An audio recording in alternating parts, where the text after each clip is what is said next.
네, 오늘은 어저께 이어서 거짓 선지자들에 대한 말씀을 계속 해주고 있습니다. 거짓 선지자들에 대해서 지금 계속해서 이야기해주고 있는데 오늘 10절 말씀에 보니까 이렇게 말씀하고 있습니다. 특별히 육체를 따라 더러운 정욕 가운데 행하는 자들이다 라고 말씀하고 있습니다.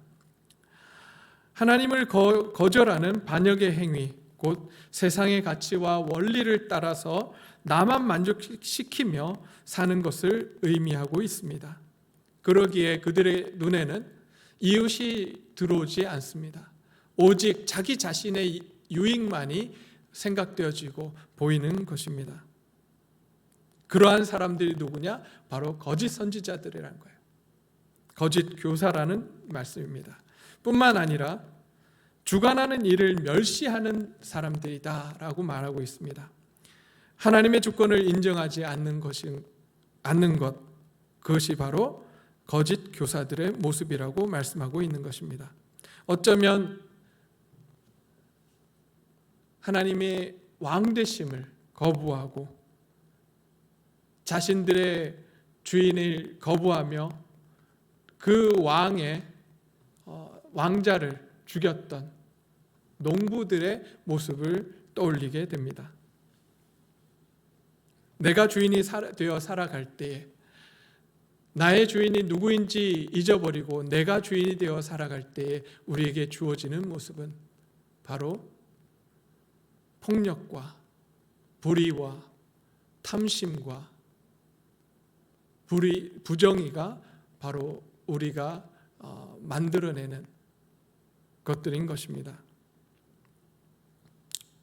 그러기에 이러한 모습이 바로 홍수심판, 어저께 살펴보았던 홍수심판 이전의 모습이고 소돔과 고모라의 모습인 것입니다. 하나님이 왕되심을 거부하고 내가 왕이 되어 사는 세상에서는 인간이 인간답게 살아갈 수 없다라고 말씀하고 있는 것입니다. 그곳에는 오히려 인간의 존엄성이 말살되고 인간이 인간답게 살아가지 못하는, 그래서 인간이 인간을 짓누르고 학대하며 살인하고 학살하는 그러한 일들이 그곳에 벌어지는 것입니다. 이러한 삶을 살아가는 이들의 또 특징을 11절에부터 이렇게 말씀하고 있습니다. 그들은 대담하고 거만하다. 그래서 하늘에 있는 영광스러운 존재들조차 모욕하는 존재들이다 라고 말합니다.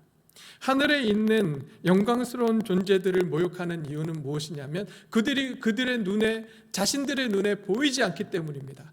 보이지 않기 때문에 하나님도 없으며 천사도 없다라고 이야기합니다.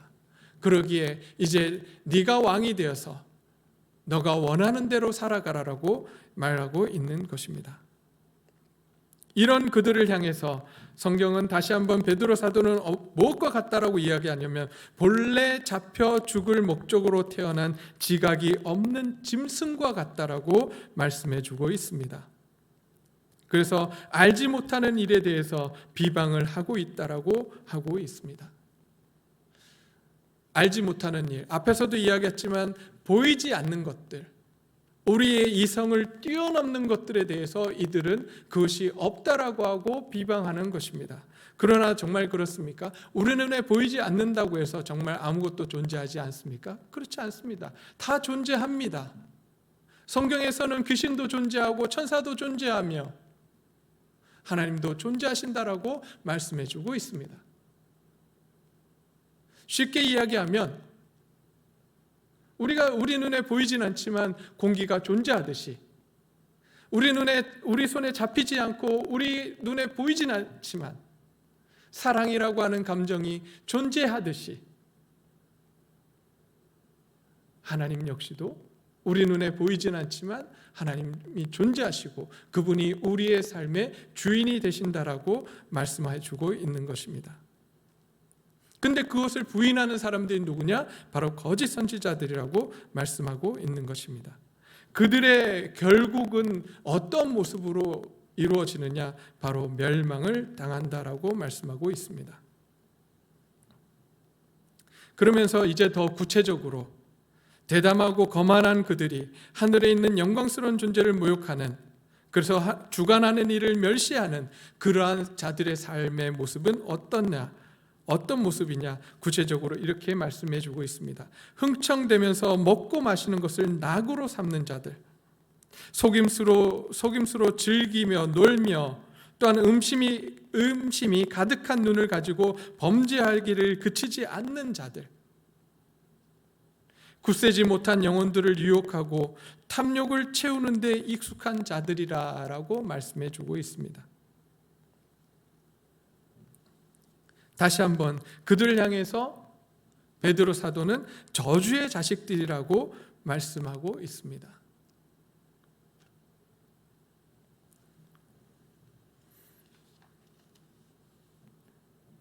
이제 다시 한번 또 발람의 이야기를 꺼내면서 이들의 삶을 마치 발람을 따르는 자들과 같다라고 이야기하고 있습니다.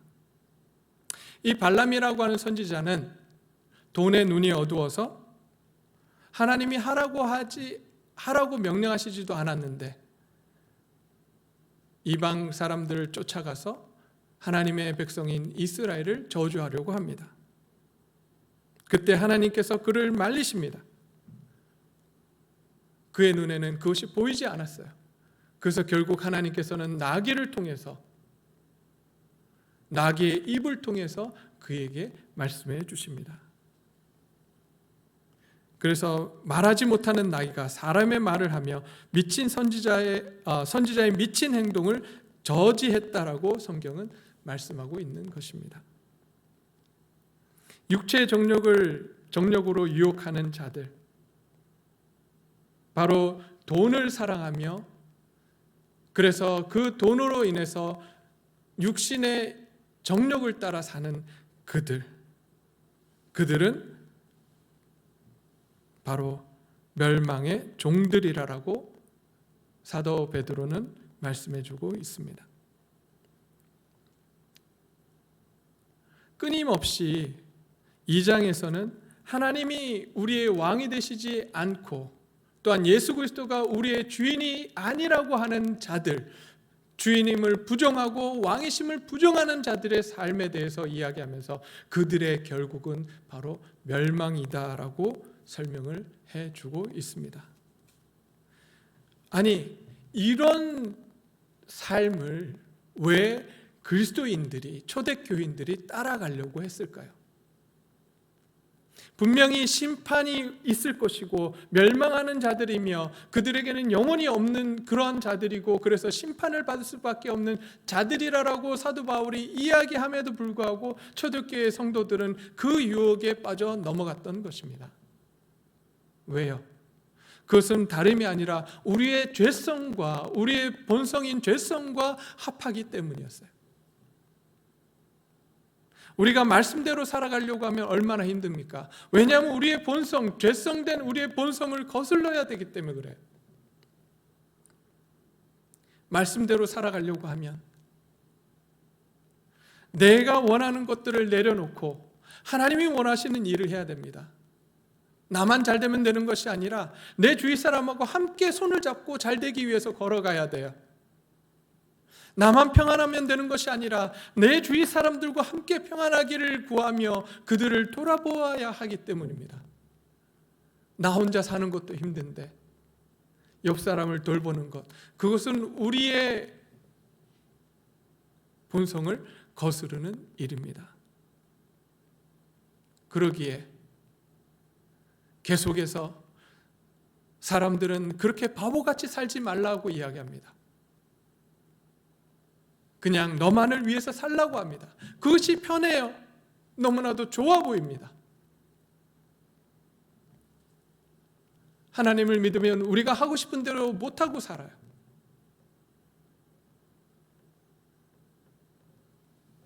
내가 원하는 것을 사지도 못하고 내가 원하는 일들을 마음껏 하지도 못해요.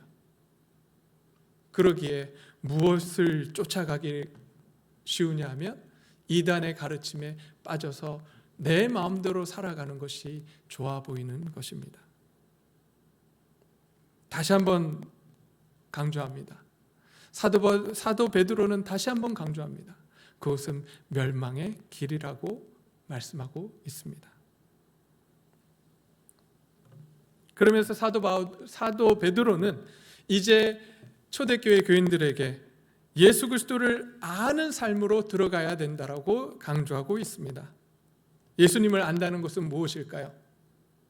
여기 본문의 말씀을 보게 되면 20절입니다. 만일 그들이 우리 주 대신 구주 예수 그리스도를 알므로 세상의 더러움을 피한 후에 다시 그 중에 얽매이고 지면 나중 형편이 처음보다 더 심하리라라고 말씀하고 있는데, 이 말씀은 무엇을 이야기하는 것이냐면, 정말 우리가 하나님을 안다면, 정말 하나님이 우리에게 주신 그 은혜와 사랑을 안다면, 예수님께서 우리에게 주신 그 놀라운 은혜를 안다면 우리는 그 은혜와 사랑을 벗어날 수 없다는 이야기예요.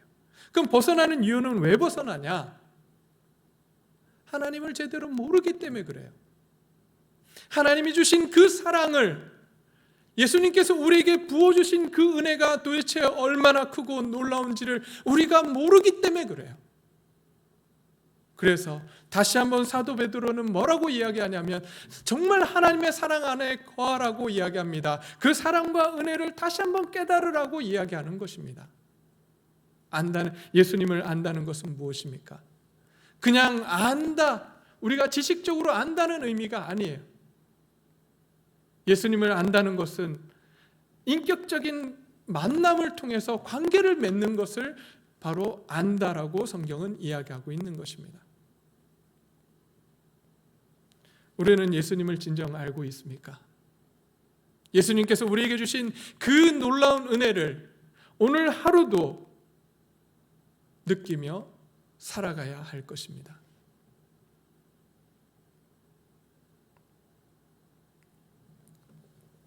예수님을 더욱더 알기 위해서, 예수님께서 우리에게 주신 그 은혜가 얼마나 큰지 알기 위해서, 하나님의 사랑이 얼마나 놀라운지 우리는 알기 위해서 우리는 날마다 주의 말씀을 읽고 기도하는 그 삶을 우리는 살아가야 할 것입니다. 그러기에 오늘 이 자리에 함께 하시는 우리 동네지역의 성도님들과 가정에 하나님의 은혜와 사랑이 충만히 넘치기를 소원하고, 오늘 이 말씀을 통해서 우리가 다시 한번 하나님이 우리에게 얼마나 큰 은혜를 주셨는지, 하나님께서 우리를 얼마나 사랑하셨는지, 우리가 도대체 이제 어떻게 살아야 하는지 다시 한번 고민하고 생각하는 귀한 하루의 삶이 되기를 소원합니다. 함께 기도하시겠습니다. 하나님, 우리의 주인이 누구인지, 우리의 왕이 누구인지 다시 한번 깨닫게 하심을 감사합니다. 하나님, 우리를 피값으로 사셨는데, 이 세상에 인간의 육신을 입고 오신 것만 해도 감사한데, 십자가에서 돌아가시며 피값으로 우리를 사신 그 예수 그리스도의 은혜가 아버지 하나님이 얼마나 크고 놀라운지 우리가 잊지 않기를 소원합니다. 우리의 날마다의 삶 속에서 그 은혜를 기억하며 예수님이 우리의 주인 되심을 인정하는 그러한 귀한 삶을 살아갈 수 있도록 주님 역사하여 주시옵소서. 특별히 주님이 오신, 이 세상에 오신 나를 기념하는 그 성탄절이 이제 내일로 다가왔습니다. 그러기에 더욱더 우리가 주님의 이 세상에 오신 목적과 이유를 생각하며 하루하루를 주님의 원하시는 삶을 살아갈 수 있도록 주님 역사하여 주시옵소서. 예수 그리스도가 주 되신 삶을 살아낼 때에 우리를 통해서 우리 주위에 하나님의 나라가 임하게 하시고, 또 하나님의 평안이, 하나님의 샬롬이 우리를 통해 이 세상 가운데 드러나게 하실 줄로 믿습니다. 감사를 드리며 예수님 이름으로 기도드립니다. 아멘.